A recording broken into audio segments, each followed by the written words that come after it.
Hello friends, welcome back to foods of fitness. આજે આપણે બનાવીશું એકવાર બનાવી અને 1 વર્ષ સુધી સ્ટોર કરી શકાય એવો મીઠા લીમડાનો પાવડર. મીઠો લીમડો જે એન્ટીઓક્સિડન્ટ અને વિટામિન્સથી ભરપૂર છે, એનો પાવડર ઘરે બનાવવો એકદમ સહેલો છે. આ પાવડર તમે એકવાર બનાવી અને 1 વર્ષ સુધી સાચવી શકો છો અને મીઠા લીમડાના દરેક પ્રકારના ગુણો મેળવી શકો છો. તો આ વિડીયોમાં હું તમને મીઠા લીમડાનો પાવડર એકદમ સિમ્પલ રીતે ઘરે કેવી રીતે બનાવવાનો, કેવી રીતે સાચવવાનો અને એનો ઉપયોગ કેવી રીતે કરવાનો એ બધું જણાવવાની છું. તો ચાલો વિડીયોને શરૂ કરીએ. જો તમને મારો વિડીયો યુઝફુલ લાગે તો આ વિડીયોને વધારેમાં વધારે લાઇક અને શેર કરજો. તો હવે સૌથી પહેલાં એન્ટીઓક્સિડન્ટ અને વિટામિનથી ભરપૂર એવો મીઠો લીમડો આપણે દાળ શાકમાં તો વાપરતા જ હોઈએ છીએ. આ સિવાય મીઠા લીમડાને વાપરવા માટે અલગ અલગ રીતે તમે આને સ્ટોર કરી શકો છો અને એને વાપરી શકો છો. અહીંયા મીઠા લીમડાનો આજે હું તમને પાવડર બનાવવાનું બતાવું છું, જેને તમે એકદમ સિમ્પલ રીતે બનાવીને તૈયાર કરી શકો છો. અહીંયા મેં વજનમાં 1 કિલો જેટલો મીઠો લીમડો લીધો છે, જેમાંથી લગભગ આપણે જે પાવડર બનાવીશું એ 150 ગ્રામ જેટલો બનીને તૈયાર થવાનો છે. હવે સૌથી પહેલાં મીઠા લીમડાના જે આપણે પાન છે એના રીતે ડાળીથી અલગ કરવાના છે. તો અહીંયા તમે જોઈ શકો છો, એકદમ ઇઝીલી હું ડાળીમાંથી આ રીતે પાનને અલગ કરી દઈશ. મીઠા લીમડામાં ભરપૂર માત્રામાં એન્ટીઓક્સિડન્ટ હોય છે, સાથે vitamin A, B, C, E અને B12 રહેલું છે. B12 ઘણી બધી ઓછી વસ્તુઓમાં રહેલું હોય છે, જેમાંનું એક છે મીઠો લીમડો. મીઠા લીમડામાં ભરપૂર માત્રામાં વિટામિન B12 હોય છે. મીઠા લીમડામાં ભરપૂર માત્રામાં આયરન પણ હોય છે, જે હિમોગ્લોબિન વધારવામાં ખૂબ જ મદદ કરે છે. તો નોર્મલી આપણે મીઠો લીમડો જ્યારે દાળ શાકમાં ઉમેરતા હોઈએ ત્યારે એની એકદમ સરસ આપણે વઘારમાં ઉમેરીએ અને એની જે ફ્લેવર આવે એ ફ્લેવર આવી જાય એટલે આપણે પાનને અલગ કરી દેતા હોઈએ છીએ. મીઠા લીમડાના પાન તમે આખા વઘારમાં ઉમેરો તો આપણે કોઈ એમાંથી ખાતા નથી, પણ તમે જો એ જ મીઠા લીમડાનો પાવડર 1 ચમચી જેટલો ઉમેરી દો તો મીઠા લીમડાની ફ્લેવર પણ આવી જાય અને મીઠો લીમડો પણ ખવાઈ જાય. તો મીઠા લીમડાના પાવડરનો આ રીતે તમે બેસ્ટ ઉપયોગ કરી શકો છો. આ સિવાય તમે મીઠા લીમડાની ચટણી બનાવી શકો છો, જે બહુ ટેસ્ટી એવી લાગે. અને સાથે આપણે જ્યારે સાઉથ ઇન્ડિયન સંભાર બનાવતા હોઈએ એમાં પણ તમે મીઠા લીમડાના પાવડરને વાપરી શકો છો. તો અહીંયા હવે તમે જુઓ, મેં બધા જ પાનને આ રીતે સરસ મજાના અલગ કરી દીધા છે.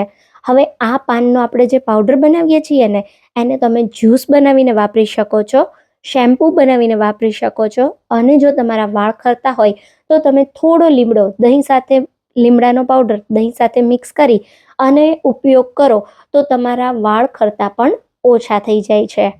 તો અહીંયા તમે જોઈ શકો છો, મેં તમને ઘણા બધા મીઠા લીમડાના ફાયદા જણાવ્યા છે.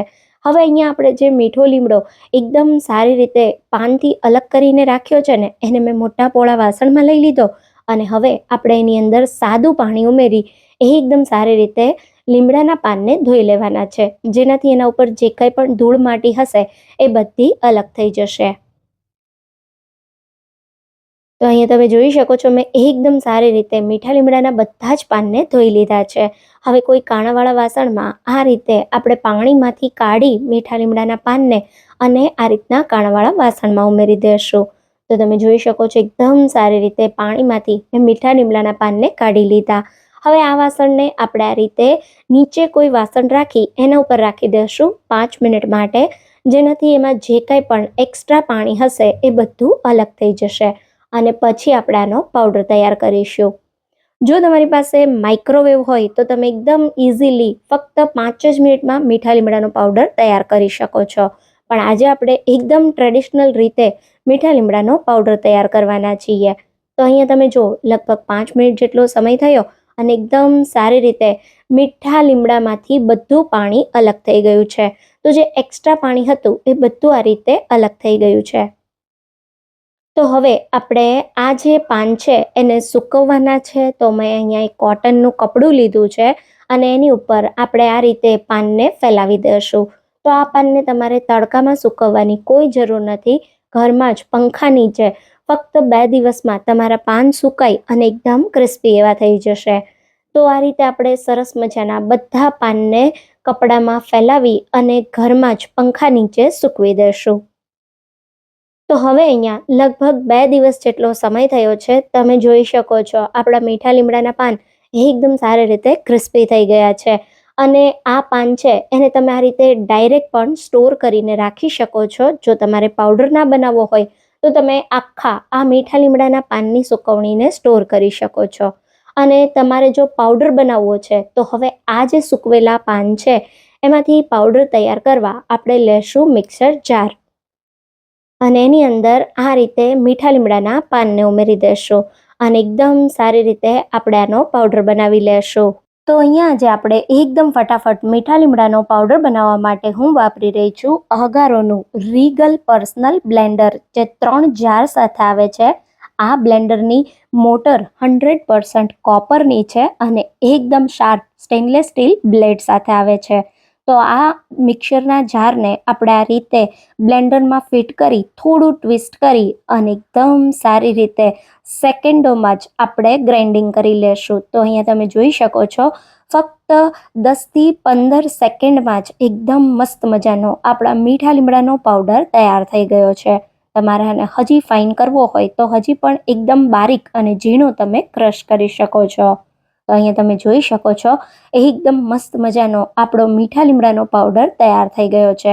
તો આ જ રીતે મેં બાકીના જે મીઠા લીમડાના સૂકવેલા પાન હતા એમાંથી પાવડર તૈયાર કરી લીધો છે. આ પાવડર તમે દાળ, શાક, ચટણી, સંભાર અલગ અલગ રેસિપીઓમાં વાપરી શકો છો. સાથે મેં જેમ તમને કહ્યું એમ તમને ડેન્ડ્રફ હોય તો તમે માથામાં આ પાવડર દહીં કે પાણી સાથે મિક્સ કરી અને એપ્લાય કરી શકો છો. તો અહીંયા તમે જોઈ શકો છો એકદમ સહેલી રીતે કોઈ પણ જાતની ઝંઝટ વગર મિનિટોમાં જ આપણે મીઠા લીમડાના પાવડરને તૈયાર કર્યો છે. તો તૈયાર થયેલા આ પાવડરને કોઈ પણ એરટાઇટ કન્ટેનરમાં ભરી તમે 1 થી 1.5 વર્ષ સુધી ફ્રીઝમાં સ્ટોર કરી શકો છો. તો જો તમને મારો વિડીયો યુઝફુલ લાગ્યો હોય તો આ વિડીયોને વધારેમાં વધારે લાઇક અને શેર કરજો. તો ફરી મળીશું એક આવા નવા જ વિડીયો સાથે. ત્યાં સુધી થેન્ક્સ ફોર વોચિંગ.